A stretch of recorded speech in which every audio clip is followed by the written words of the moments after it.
Assalamualaikum warahmatullahi wabarakatuh. Saya Nur Alaizati binti Syarizal, Nometrik D20-10523 dari Dipak SEM 5. Pada hari ini, saya akan membentangkan tentang zaman penjajahan.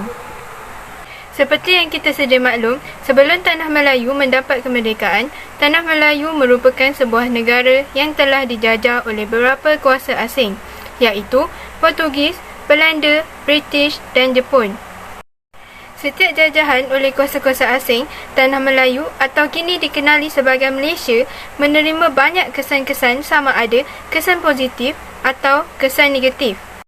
Ternyata, kesan-kesan jajahan kuasa-kuasa asing ini banyak memberi kesan terhadap politik, ekonomi dan sosial penduduk di Tanah Melayu. Penjajahan kuasa-kuasa luar terhadap Tanah Melayu terjadi disebabkan faktor-faktor seperti kuasa pemerintahan yang lemah, sumber ekonomi yang banyak dan banyak lagi. Ini akan dibincangkan dalam tajuk ini. Tanah Melayu merupakan kawasan yang strategik yang berada di tengah-tengah jalan perdagangan antara timur dan barat. Sumber alam semula jadi yang melimpah luas seperti rempah, biji timah dan hasil-hasil hutan telah menarik minat kuasa asing dari Eropah untuk menguasainya.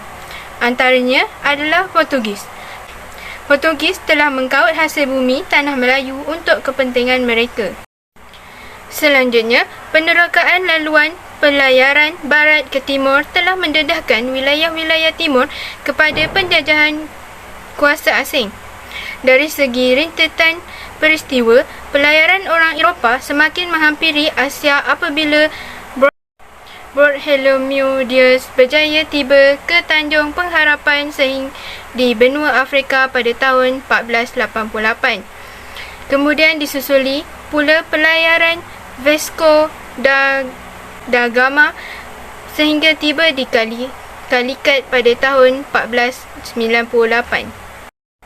Penemuan ini telah membuka ruang kepada Portugis untuk mengukuhkan kedudukan mereka di India dengan membuka loji perdagangan di Suachin, seterusnya menawan Goa pada tahun 1510. Seterusnya, Tanah Melayu dijajah oleh Belanda. Sewaktu Belanda menjajah Tanah Melayu, berlaku rampasan tahta oleh Belanda.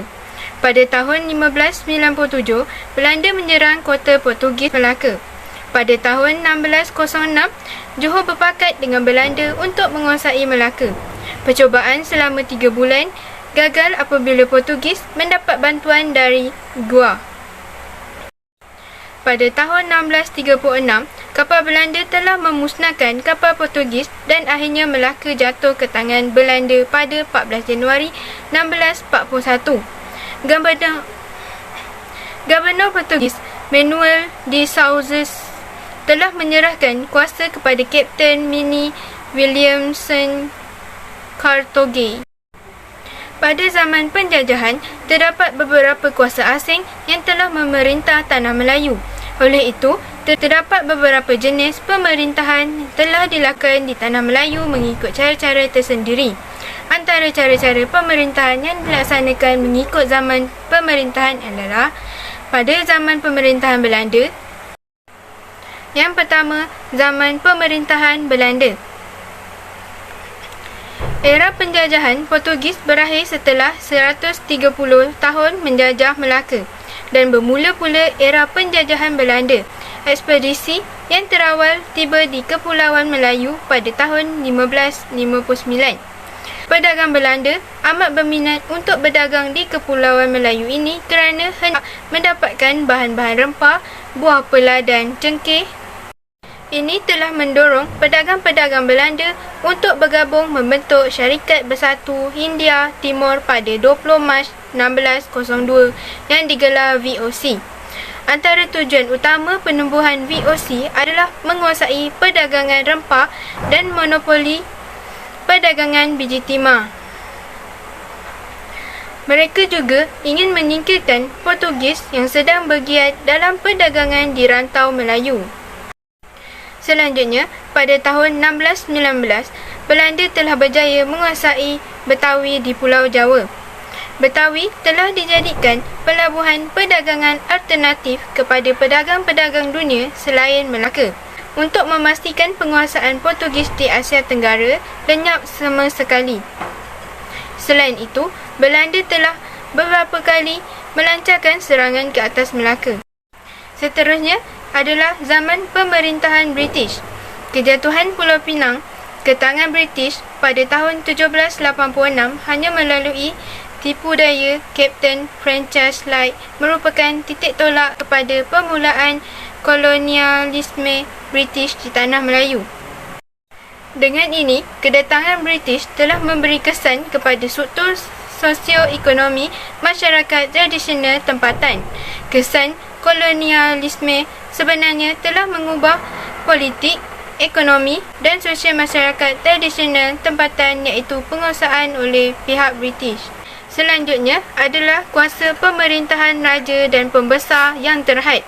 Ini disebabkan struktur politik masyarakat tradisional sebelum kedatangan British adalah berbentuk feodalisme. Sistem ini telah memberikan kuasa mutlak kepada raja atau sultan.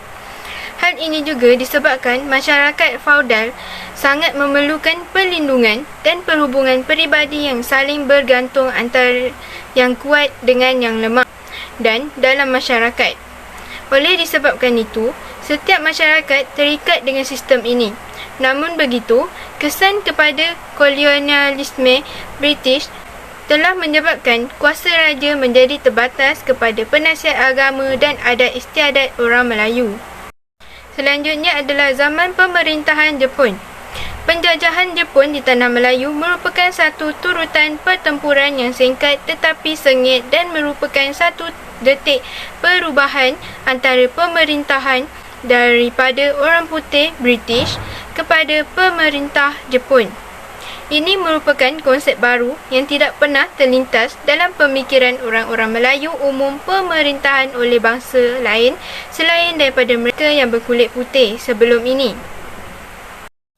Pertempuran ini membabitkan tentera negara-negara Commonwealth yang terdiri daripada British, India, Australia dan penduduk Melayu dari pasukan negeri-negeri Melayu Bersatu dengan tentera Empire Jepun bermula dari 8 Disember 1941 hingga 31 Januari 1942 semasa Perang Dunia Kedua. Selanjutnya, tentera Jepun melancarkan serangan amfisi di pantai utara Tanah Melayu di Kota Baru dan mula maju ke bawah ke pantai timur Tanah Melayu. Ini dilakukan bersama dengan pendaratan.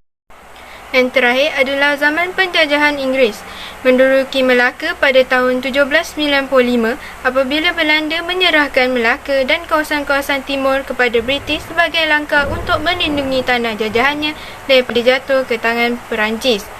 Apabila perang Napoleon tamat, British terpaksa menyerahkan kembali Melaka kepada Belanda. Penyerahan semula Melaka amat merugikan British. Oleh itu, British berusaha untuk mencari kawasan-kawasan di sekitar Tanah Melayu untuk dijadikan pelabuhan.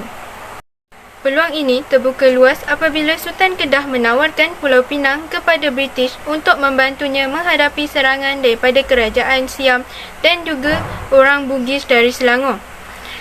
Sultan Kedah telah mendapat ancaman daripada Siam kerana keengganannya untuk membayar ufti dan juga serangan daripada orang Bugis. Orang Bugis telah menuntut wang sebagai pampasan namun Kedah enggan untuk membayarnya. Keengganan Kedah telah menyebabkan orang Bugis bertindak untuk menyerang Kedah.